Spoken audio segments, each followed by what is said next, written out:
Rapaziada, tudo beleza com vocês? Rogério Lacerda trazendo mais um vídeo pra gente nesse canal e hoje eu quero falar sobre o Rick Davies, né, cara? Nós sabemos aí que dia 6 de setembro, poucos dias atrás de 2025, o Rick Davies, cara, tecladista e vocalista do Supertramp, aquele que participou de todos os discos, da gravação de todos os discos, veio a falecer com 81 anos, uma notícia muito triste, me pegou assim desprevenido e foi terrível, né, essa triste notícia. Hoje eu quero falar um pouco sobre ele, sobre a sua carreira, resumidamente, que a história é muito grande, mas gostaria de trazer aqui a minha homenagem a ele através desse vídeo, né? Ele que para mim era um grande compositor, cara, pianista de mão cheia e baterista também. Ele nasceu como Richard Davies em 22 de julho de 1944, ali na Inglaterra, filho de Bette Davis, né? Bette Davis, a atriz não, é Bette Davis, cabeleireira, e de Richard Davis, né?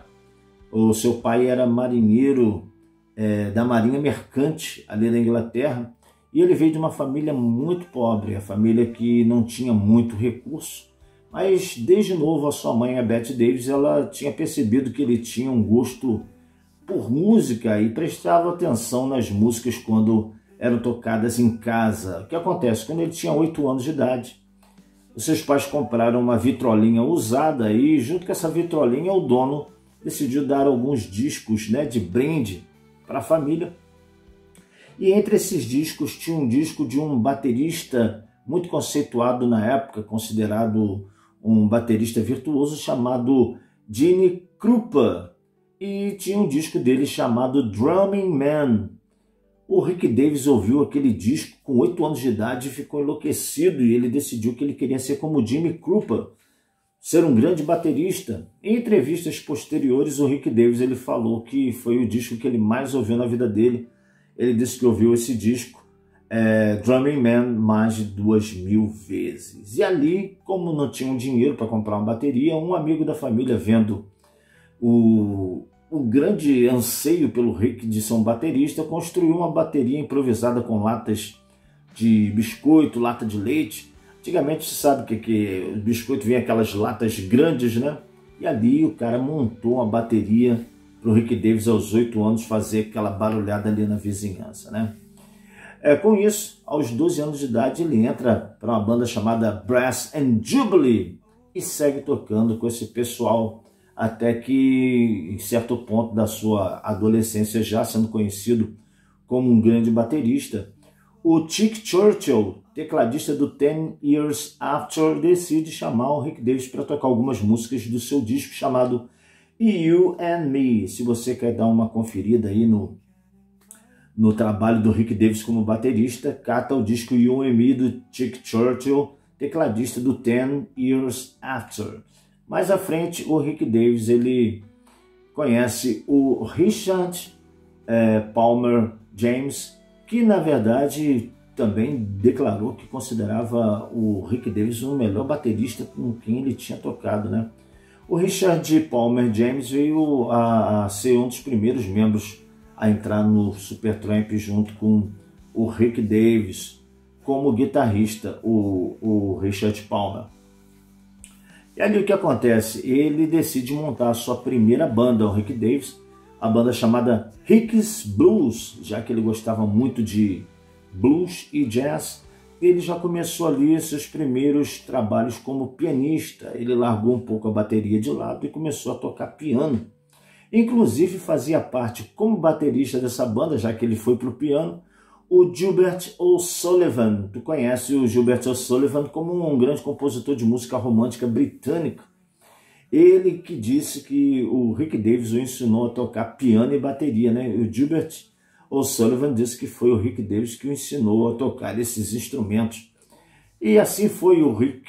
O Rick Blues foi à frente, né? Tocando em muitos locais, aquela coisa toda, compondo suas músicas, fazendo músicas cover, até que uma coisa terrível aconteceu. O seu pai adoeceu gravemente e o Rick Davies ele teve que criar um hiato em sua carreira como músico e foi trabalhar como soldador, cara. Tu imagina isso, Rick Davis trabalhando como soldador?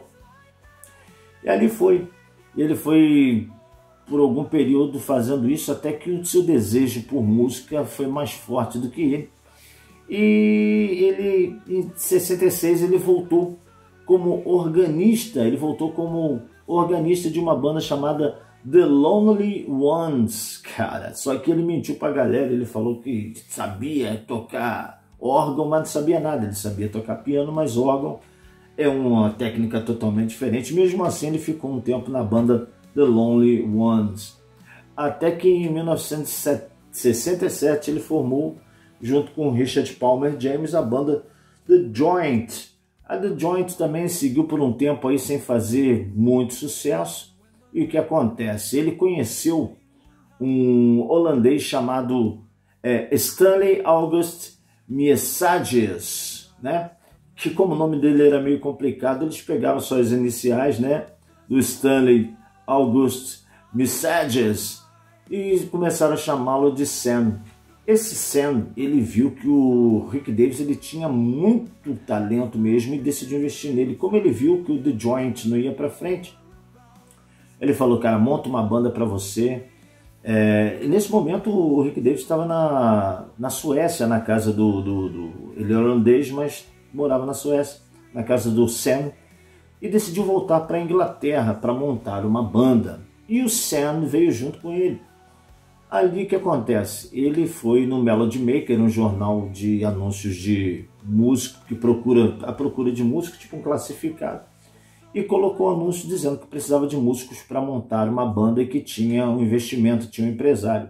O primeiro a responder foi o Roger Hodgson. E ali eles formaram uma banda chamada Dead.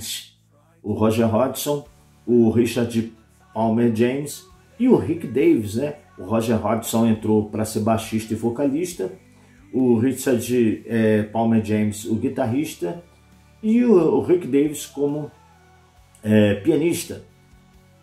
No entanto, eles decidiram mudar o nome para Supertramp, porque eles haviam lido, o Rick Davis havia lido um livro chamado A Autobiografia de um Supertramp, né, de super vagabundo, e decidiu colocar o nome da banda Supertramp. Daí a história você já conhece. Formaram essa banda, gravaram o seu primeiro disco, que não deu muito sucesso, não fez muito sucesso, um disco auto-intitulado, né? Ali o Roger Hodgson cantando praticamente todas as faixas. O segundo disco, Indelible Stamped, saiu em seguida também com a mesma formação, só que o Richard Palmer James tinha saído. E aqui o Rick Davis passa a cantar as músicas que ele compôs, né, no segundo disco. Também não deu em nada. E o que acontece? Eles decidem mudar totalmente a banda, o Roger Hodgson e o Rick Davis, que assinavam todas as composições, né? Aí vieram grandes sucessos como o The Crime of Century, agora com o John Halliwell nos saxofones, o Doug Thompson no baixo e o Bob Siebenberg na bateria. Fizeram um sucesso estrondoso. Depois veio o disco What's Crisis, veio o disco Even in the Quiet Moments de 77, agora com eles morando nos Estados Unidos. Em 79, o seu maior êxito comercial chamado Breakfast in America, onde você encontra os maiores sucessos do Supertramp. E em seguida também gravam o disco Famous Last Words, que foi o último aí com o Roger Hodgson, que é seu parceiro desde 69, né, no Supertramp. O Roger Hodgson decide sair fora porque, segundo ele, as composições já não batiam. Ali o Rick Davis com a sua esposa Suzanne Davis, né, que veio a ser a empresária da banda agora, grava o seu primeiro disco sozinho como líder do Supertramp, o disco Brother Where You Bound, que faz algum sucesso. Tem David Gilmour do Pink Floyd aí participando das guitarras na música da faixa título. Em seguida gravam aí em 87 o disco chamado Free as a Bird. Fazem um pequeno hiato depois de 88, depois de lançar um disco ao vivo. Nesse disco é o último que o Doug Thompson sai, o baixista, ele sai da banda. Em seguida eles gravam um disco chamado Some Things Never Change e termina a carreira do Supertramp em 2012 com o disco Slow Motion. Em 2015, o Rick Davies ele decide fazer uma grande turnê de retorno com a banda, né? Só que nesse mesmo período, 2015, ele é diagnosticado com uma doença em seu sangue, né? Uma espécie de leucemia produzida ali pelo a sua medula óssea. E ele decide encerrar assim a sua carreira. Ele levou aí 10 anos, exatos 10 anos, lutando contra essa doença até que veio falecer. Dia 6 de setembro de 2025, o mundo perde o Rick Davies.